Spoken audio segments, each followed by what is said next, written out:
출발 마케돈이 아니라 급등 마케돈으로 이름을 바꿔야 될 것 같습니다. 지금부터 만나볼 전문가 모두 다 종목이 급등을 했습니다. 첫 번째 분부터 모셔보겠습니다. 키움증권 신창환 전문가입니다. 안녕하세요. 네, 전문가님 안 들리세요? 연결이 아직 되지 않은 것 같습니다. 여러분들 연결되기 전까지 어제 나왔던 조금 위험한 종목 GV에 대해서 이야기를 해볼까 합니다. GV 종목을 주셨는데 이 종목 급등을 했습니다. 잡으셨던 분 있을까요? 수익 나셨던 분들은 축하드릴 것 같고요. GV 같은 경우에 공시가 중요할 것 같습니다. 어제 얘기를 해주시고 나서 밤에 바로 공시가 나왔는데 제3자 배정 유상증자로 인해서 최대 주주가 변경됐습니다. 끌렘이라는 최대 주주로 변경이 된 건데 그것도 통 크게 제3자 배정 유상증자 납입을 마친 최대 주주입니다. 이거를 호재성 공시로 생각을 해봐야 될지 어떻게 해석을 하는 게 좋을지 다시 한번 연결해서 들어보도록 하겠습니다. 연결됐을까요, 전문가님? 예, 안녕하십니까. 안녕하십니까, 시청자 여러분. 안녕하십니까, 앵커님. 청성천음 신창환입니다. 네, 전문가님. 공시 어떻게 해석을 해봐야 될까요? 예, 호재성이 아닌가 이렇게 저는 생각하고 있고요. 우리가 3자 배정이 이제 크게 두 가지가 있습니다. 하나는 소위 말해서 사채업자들이 하는 짜집기식 3자 배정이 있고요. 두 번째는 이제 어떠한 회사를 살리기 위해서 직접적인 하는 그런 부분입니다. 그래서 어제 GV가 있는데 이 GV 전체를 좀 한번 쭉 보면요. 이 영업이익률이 보통 이 31% 이런 거 나는 것 경우에는 손실을 보통 정리하는 거거든요. 그리고 이 손실 영업이익률이 31% 나오는데도 유보율이 작년에 비해서 317%, 351%로 늘어났습니다. 이런 경우는 보통 자산 재평가 아니면 이제 대주주 될 분이 돈을 갖다 넣는 거거든요. 그래서 근데 여기 보면 자산이 변동이 없어요. 자산의 변동이 한 70억 정도밖에 안 되거든요. 그래서 제가 볼 때는 돈을 갖다 넣었다. 거기다 이제 부채 비율이 144%에서 105%까지 줄었습니다. 그리고 유보율이 317%에서 351%인데 제가 볼 때는 부실을 다 털고 3자 배정을 내가지고 인수했습니다. 그래서 제가 볼 때는 호재성 3자 배정으로 저는 보고 있거든요. 그래서 그 사이에 회사가 제가 볼 때는 조금 눌림목 그런 부분이 어려운 부분이 있었는데 새로운 대주주가 와서 새로운 시기가 열리지 않을까 이렇게 저는 생각하고 있고요. 전체적으로 이 주식이 이미 부침성이 있었습니다. 여러분은 부침성이 있었는데 회사 자체가 나쁘고 그런 회사는 아니에요. 그래서 어제 장중에 12%까지 상승했는데 제가 볼 때는 지속적으로 분할 매수는 유효한 그런 부분이 아닌가 이렇게 생각합니다. 그래서 이런 주식은 증거금 100%이기 때문에 짜투리 돈으로 사서 짧게 치는 거고요. 저는 단기적으로 61변까지는 주가가 상승한다. 이렇게 서비스를 먼저 드리겠습니다.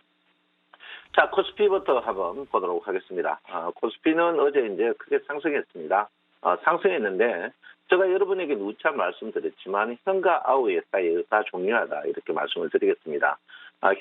동생 아우가 위에 있고 형이 아래쪽에서의 주가가 정상적으로 상승. 지금 같은 경우에 코스피 같은 경우에는 형이 위에 있고 아래에 있습니다. 그래서 제가 볼 때는 제가 말씀드렸지만 기준선까지는 주가가 2100까지는 상승할 가능성이 있다 이렇게 얘기했는데요. 어제 여러분 보다시피 2096포인트까지입니다. 이 자리에서 계속 공방이 되는 시간이 끌 걸로 저는 생각하고 있어요. 그래서 궁극적으로 61평이 이번에는 다입니다. 다 있는데 어쨌든 2100포인트에서 시간은 더 좀 끌 것으로 저는 생각하고 있습니다. 어제 최고의 하이라이트는 바이오주입니다.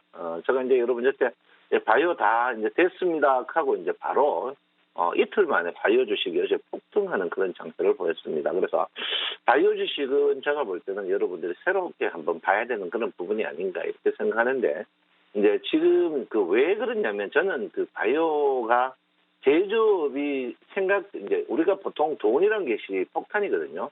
돈이 폭탄인데 지금 제조업 자체가 일본하고 영향 때문에 돈이 이제 물론 이제 하이닉스와 삼성전자 기관들이 많이 사가지고 올려놨습니다. 올려놨는데 지금 이 가격대를 보면 가격이 부담스러운 가격대에 이미 와버렸어요. 이게 이제 삼성전자거든요. 그리고 이제 하이닉스가 이제 뒤따라서 오는 그런 부분인데 이래 되면 이제 사람들이 주식 살 게 없어집니다. 사실 우리나라가 시가총액상에 몇 개 종목을 사버리면 살 게 없어요. 그래서 이제 그 후에 이제 껌 대신 뭐 대신 뭐라고 제가 볼 때는 이제는 바이오 주식들이 워낙 어쨌든 간에 이 바이오주식들을 뭐 그 회계장부 법대로 처리를 못하게 돼 있거든요. 왜 못하냐면 여기 뭐 바이오주식이 몇 조짜리를 상장 폐지시겠다. 그거 안 되거든요. 이 사실을 보면 바이오주식들이 여기 쭉 한번 이렇게 봅니다. 보면 문제 사실 이게 FM대로 하면 문제가 좀 있습니다. FM대로 하면 상장 폐지를 하든지 뭐 하든지 해야 되는 그런 부분이 있습니다. 자, 셀트리온 뭐 이런 자 셀트리온부터 한번 좀 볼 것 같으면요. 셀트리온 이거도 영업이익률이 마이너스 나옵니다. CJEMA 이제 흑자지만 신라젠 같은 경우에는 3년 연속 적자거든요. 삼성전석 중에 관리 종목 들어가 있거든요. 근데 이게 안 들어간단 말이에요. 안 들어가요. 그래서 제가 볼 때는 이 바이오 주식을 뭐 죽일 것 같아서 벌써 다 속된 말로 코피 다 터져버렸는데 지금 안 하거든요. 그래서 어제 이제 바이오 주식들이 코스닥이 약세에도 바이오 주식들이 큰 폭의 상승이 거의 다 있었습니다. 여러분들도 어제 전부 깜짝깜짝 놀래가지고 특히 메디톡스 같은 이 40만 원짜리 주식이 여러분 보다시피 5% 이상 상승하는 이런 부분이거든요. 그래서 주식이 사실 실적 순서대로 주가가 뜨면 그 재미가 없거든요. 분명히 재미없습니다. 그래서 제가 볼 때는 일단 바이오 주식은 지속적으로 여러분들이 관심을 가져야 되는 그런 부분이다. 이렇게 말씀을 드리겠습니다. 파생을 이야기 안 할 수가 없어요. 왜냐하면 이게 끝에 가면 항시 대박 나고 소박 나거든요. 금융 투자가 하방 쪽으로 몰빵 걸어놨다. 이게 이제 굉장히 위험한 리스크입니다. 그래서 우리 개인들이 또 상승적으로 걸어놨어요. 저번에 이제 개인들이 한 200억 땄을 때 186억인가 땄을 때 저 정리 이렇게 했는데 안 해가지고 개인들이 제가 지난주는 뭐 돈 잃은 분들이 속상할 것이 없어 이야기는 안 했는데 한 400억 잃었거든요. 지금도 똑같은 지금 돈 따고 있어요. 한 30억 따고 있는데 파생에 섞인 모든 것이 여러분이 파생대로 움직입니다. 왜냐하면 이제 이게 큰 시장이고 주식 시장이 작은 시장이거든요. 그래서 우리가 자꾸 이제 뭐 주식하면 파생 몰라도 된다. 근데 파생을 알기는 알아야 됩니다. 알면 파생을 모르고 주식하는 것은 봉사가 코끼리 만지는 거하고 똑같은 그런 이치거든요. 그래서 제가 볼 때 어쨌든 금융 투자가 하방 쪽으로 걸어놨다. 이걸 여러분께서 분명히 아셔야 된다. 이렇게 봅니다. 그 하방 쪽으로 넣으면 코스피의 대형주들은 지금 자리에서 또 추가적으로 상승하지 못한다. 이게 이제 직결되는 그런 부분이거든요. 그래서 그런 부분을 여러분께서 아시면 된다. 이렇게 볼 수 있고요. 예, 코스피는 어쨌든 간 저는 2100포인트, 뭐 제가 약속했는데 2100포인트에서 한 3.5포인트 부족했는데 계속 여기서 치열한 공방이 있을 것 같고요. 예, 코스닥은 제가 이제 여러분 이제 너무 일찍 떴어요.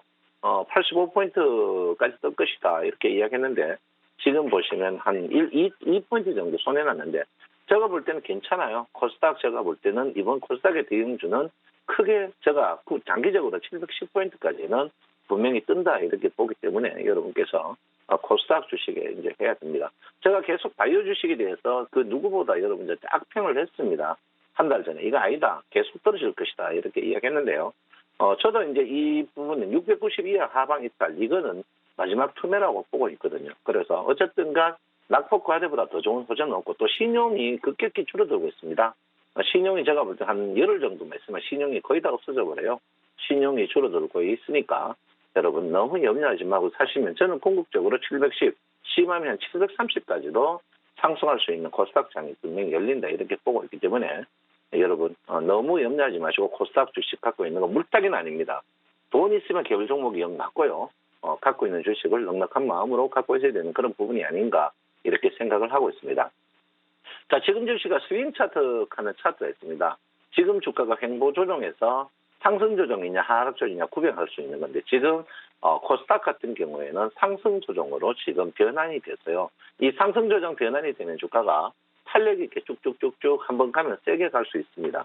코스피도 마찬가지입니다. 코스피도 지금 조정이 상승 조정으로 바뀌었거든요. 그래서 여러분들 지금 자리인데 코스피보다는 코스닥이 더 탄력이 좋을 것 같고요.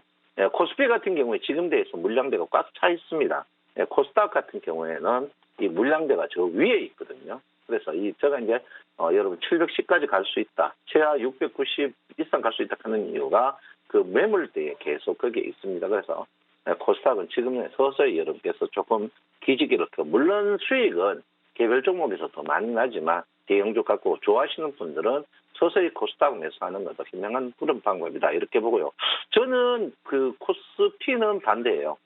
코스피는 지금 떠나야 2115거든요. 크게 뜰 가능성이 많이 없거든요. 그래서 제가 볼 때는 코스피보다는 코스닥 쪽으로 여러분들이 포인트만 주시면 수익이 더 나타나지 않을까 이렇게 저는 생각하고 있습니다. 여러분 내 마음 아시죠? 네, 여러분 편입니다. 감사합니다. 청송채널 신청원입니다.